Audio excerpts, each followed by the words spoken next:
pretty mundane incident got me inspired to share something with you today. And it revolves around cleaning. And I just purchased a Shark steam mop. And the first time I used it, I was absolutely thrilled.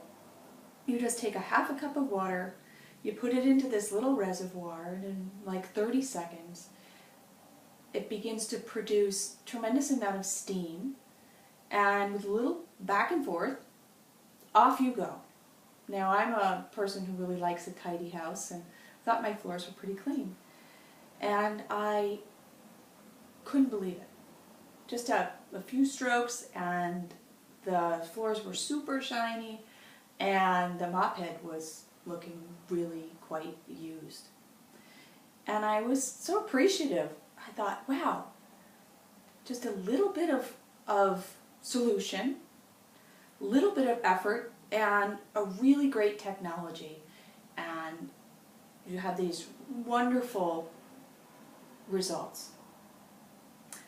And I thought, isn't that a little bit like what our yoga practice can do, especially if we're applying tantric techniques to our practice as well?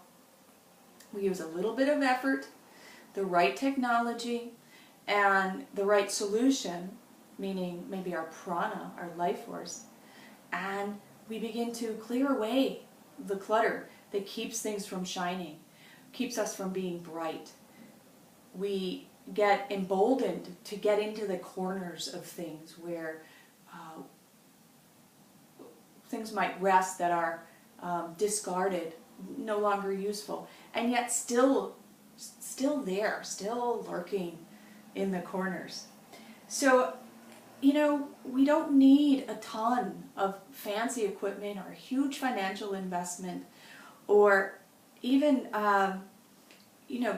perceived solutions that are actually toxic for us, like, those cleaners that smell really nice, but, God forbid you should get them on your skin or in your eye or something like that. The world can offer us a lot of false solutions that the results really aren't what we are looking for or what we're expecting. But simple application of technologies like yamas and niyamas that are exemplified in the Yoga Sutras, pranayama, asana, and of course meditation techniques.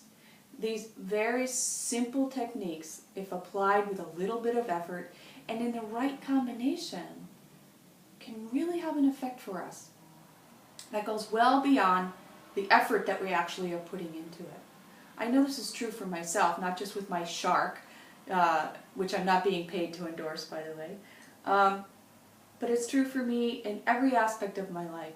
The more I apply the appropriate technologies as were given to me by my teachers, the more bright I become, the cleaner I become, the less burdened I become, the freer I become. So perhaps you need the technology that might be provided to you by a good, well-qualified teacher who can actually see what needs to be done. But I invite you to just think on that metaphor. Simple, not expensive technology that you can use to clean up your act and to live a brighter life. That's what yoga is. Namaste.